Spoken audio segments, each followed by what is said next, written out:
Preciosos estudiantes, sean ustedes bienvenidos a un nuevo video, a un nuevo encuentro sobre seguridad social. Específicamente, estamos en este momento hablando dentro del Sistema General de Pensiones, la forma en que se cubre el riesgo de la vejez.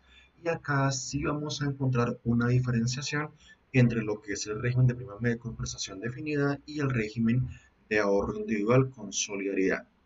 Entonces, para ello vamos a comenzar hablando de la forma en que se protege el riesgo de la vejez a través de la pensión de vejez, una prestación adecuada a la contingencia en el régimen de prima media con prestación definida.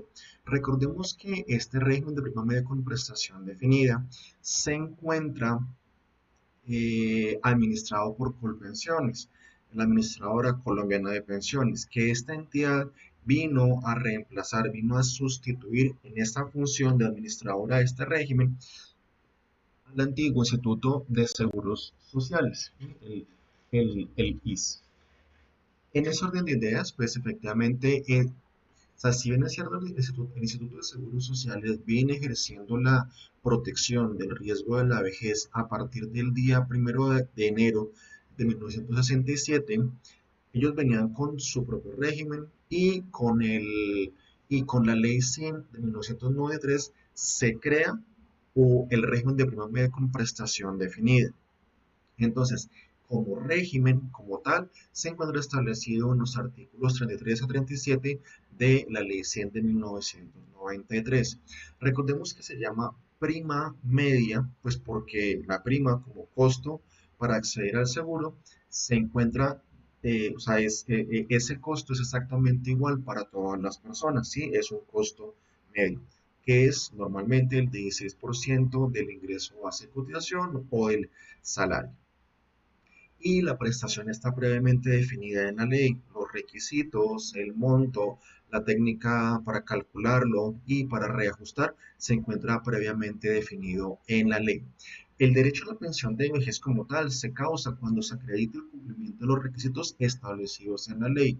Y entonces, si bien es cierto, fue creado este régimen con la ley 100 de 1993, este régimen como tal sufrió unas modificaciones sobre la ley 797 del año 2003, introdujo unas modificaciones realmente importantes en este régimen. Básicamente, ¿qué encontramos?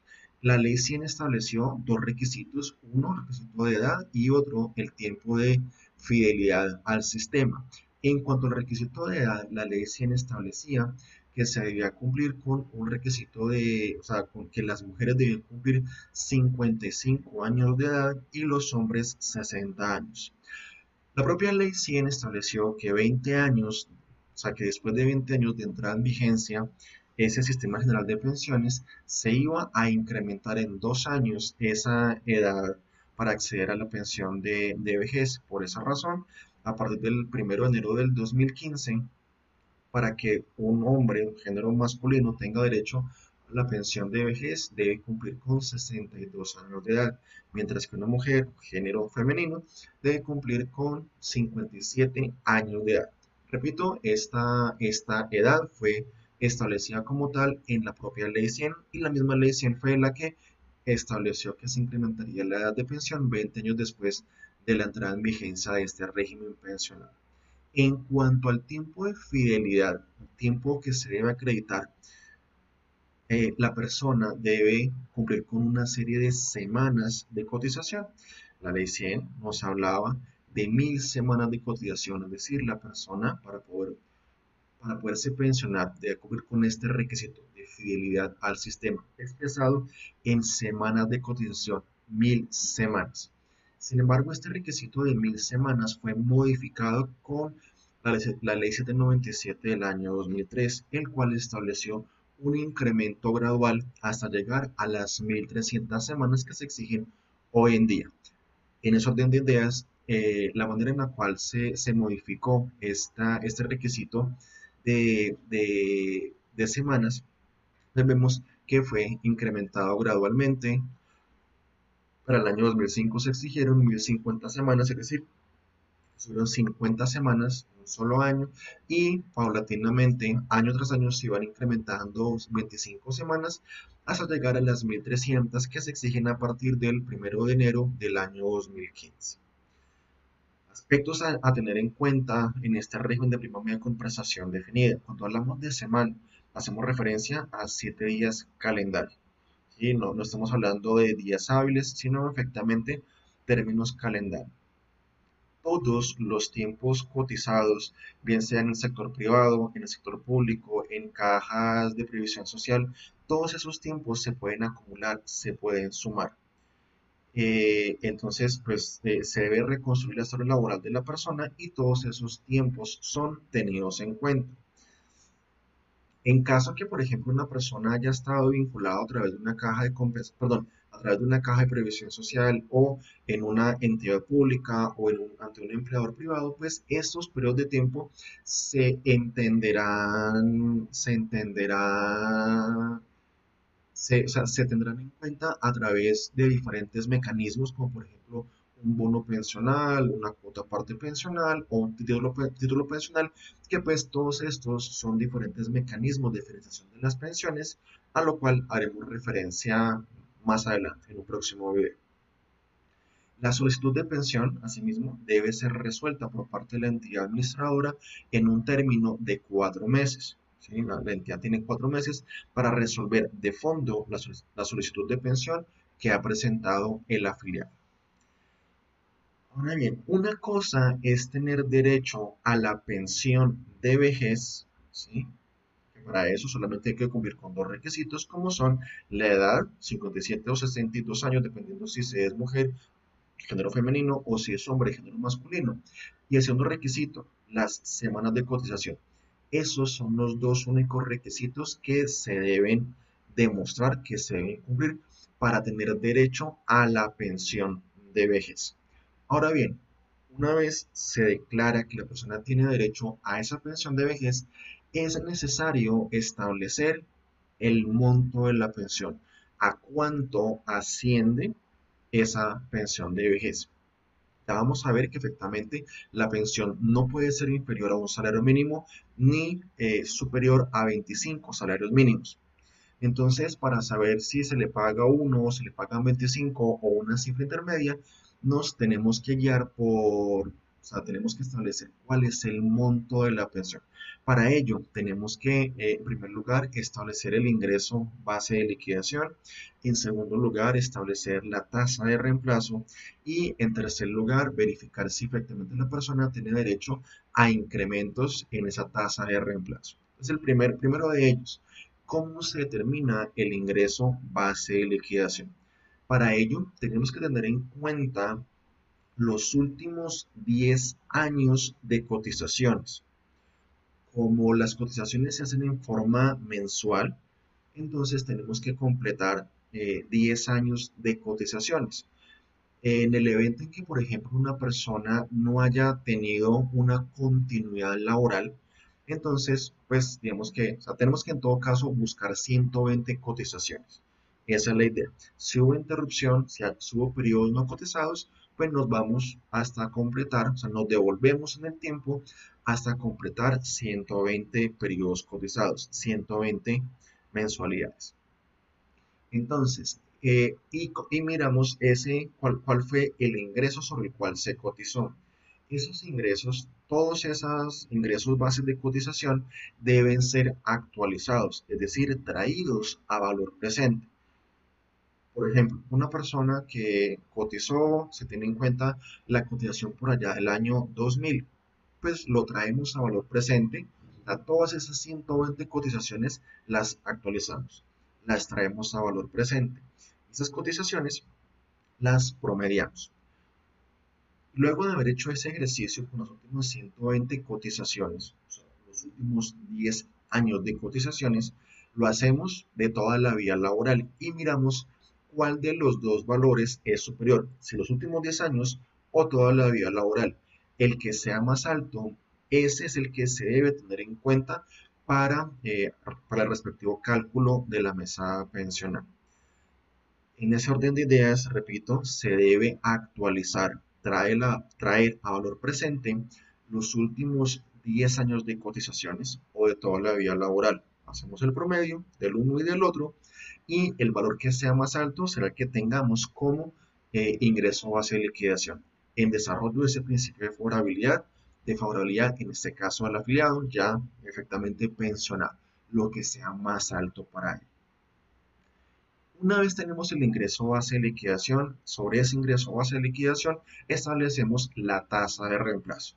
La tasa de reemplazo es el porcentaje que se va a reconocer, o sea, el porcentaje de ese ingreso base de liquidación que se va a reconocer como pensión de vejez. Recordemos que la pensión reemplaza las rentas que la persona venía percibiendo como salario. Entonces, se tiene en cuenta el ingreso base de liquidación, de ese ingreso base de liquidación se saca un porcentaje y eso es lo que se le va a reconocer por pensión de vejez. Entonces, la ley 100 de 93 traía una tasa de reemplazo y es que se le reconocía el 65% del ingreso base de liquidación por las primeras 1000 semanas. Ese 65% se incrementaba en 2% por cada 50 semanas, superiores a las 1000 semanas. Y después de las 1200 hasta las 1400, por cada paquete de 50 semanas, se le incrementaba un 3%. Es decir, la persona podría recibir hasta un máximo del 85% del ingreso base de liquidación. Sin embargo, esa tasa de reemplazo fue modificada con la ley 797 del año 2003. Acá tenemos cómo se iba incrementando la tasa de reemplazo dependiendo el número de semanas que la persona hubiese cotizado a lo largo de su vida. Después de las 1400 semanas ya no se va a incrementar la tasa de reemplazo y esas cotizaciones que sigue haciendo la persona, pues la persona se vuelve solidaria con el sistema. Básicamente esa es la idea. Como les indicaba, la ley 97 del año 2003 modificó la manera de calcular esa tasa de reemplazo. Si bien es cierto, fue expedido en el año 2013, establecido en 97, esta propia ley establecía que esa tasa de reemplazo solamente comenzaría a regir 11 años después, es decir, a partir del 1 de enero del año 2014, y por ende es lo que se encuentra vigente hoy en día. Esta fórmula o la manera de calcular la tasa de reemplazo, pues es una fórmula aparentemente es muy complejo. Entonces, lo primero que tenemos que establecer es efectivamente cuál es la fórmula. Es R, o sea, la tasa de reemplazo R es igual a 65,5 menos 0,5S, en donde S es el ingreso base de liquidación expresado en salarios mínimos. Es decir, tomamos el ingreso base de liquidación, que recordemos son los últimos 10 años de cotizaciones o toda la vida laboral, debidamente actualizados, traídos a los presentes, o sea, el promedio de los últimos 10 años o de toda la vida laboral. Ese ingreso base de liquidación lo dividimos por el salario mínimo y eso nos arroja efectivamente el S. Entonces, y comenzamos luego a despejar. Vemos que se aplica esa fórmula. Lo único que hay que reemplazar acá es la S, que repetimos, es el ingreso base de liquidación dividido en salarios mínimos. Entonces, por ejemplo, la persona tiene un ingreso base de liquidación de 4 salarios mínimos. Ese 4 lo multiplicamos por 0,5 y luego ese resultado se lo restamos a 65,5%. Eso nos arroja el segundo porcentaje, ¿sí? O sea, el segundo valor para establecer el monto de la pensión de vejez. Recuerden que les indicaba, primero establecemos el ingreso base de liquidación. En segundo lugar, establecemos la tasa de reemplazo aplicable a esta persona. Y en tercer lugar, establecemos si la persona tiene derecho a incrementos en la tasa de reemplazo. ¿Y cómo sacamos eso? Porque recordemos que la persona, para tener derecho a la pensión de vejez, debe haber cotizado 1300 semanas. Si con posterioridad a esas 1300 semanas sigue cotizando, por cada 50 semanas adicionales a esas 1300, su pensión se incrementará en 1,5%. Máximo se podrán realizar 10 incrementos pensionales, es decir, hasta las 1800 semanas.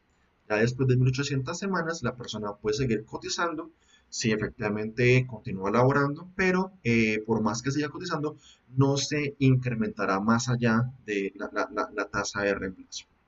Entonces, para establecer el monto de la pensión de vejez, en primer lugar, hay que establecer el ingreso base de liquidación. En segundo lugar, establecer la tasa de reemplazo. Y en tercer lugar, determinar si esta persona tiene derecho a incrementos de esa tasa de reemplazo. Eso nos arroja un porcentaje, ¿sí? Digamos, no sé, el 70% de la tasa, perdón, la tasa de reemplazo nos da un 70%. ¿Qué quiere decir eso? Que la persona por pensión de vejez recibirá el 70% del ingreso base de liquidación. Entonces, por eso es tan importante establecer y determinar el ingreso base de liquidación, la tasa de reemplazo y el porcentaje adicional. Y ese porcentaje que nos dé al final de ese ejercicio eh, se determina o se compara con el ingreso base de liquidación. El ingreso base de liquidación, digamos, nos da 5 millones de pesos y a esos 5 millones de pesos se le saca el porcentaje que nos arroje esta operación matemática. Entonces, digamos que nos da 70%. ¿Qué quiere decir eso? Que la persona recibirá por pensión de vejez el 70% de su ingreso base de liquidación. Es una, aparentemente chino avanzado, pero pues no se preocupen, digamos que lo importante es conocer el esquema, conocer la teoría y ya poco a poco nos vamos desenvolviendo y familiarizando con estos temas. En todo caso, si luego de realizado ese trámite o esa ponderación arroja un valor inferior a un salario mínimo legal mensual vigente, de todos modos la persona recibirá un salario mínimo legal mensual vigente. El monto mínimo por pensión de vejez es un salario mínimo y el monto máximo en la actualidad es la cifra de 25 salarios mínimos legales mensuales vigentes. Entonces, repito, entre 1 y 25 salarios mínimos será el cálculo o sea, será el cálculo efectivo de la pensión de vejez. Estas pensiones, una vez reconocidas, una vez liquidadas, anualmente van a ser reajustadas. La idea cuál es que la mesada pensional no sufra un detrimento o el pensionado no se vea afectado, no se vea disminuida su capacidad económica o no se vea disminuido el poder adquisitivo de su pensión de vejez. Por esa razón, todas las pensiones deben ser reajustadas al menos teniendo en cuenta el índice precios al consumidor certificado por el DANE del año inmediatamente anterior. Entonces, para el año 2020, entonces se debe haber tenido en cuenta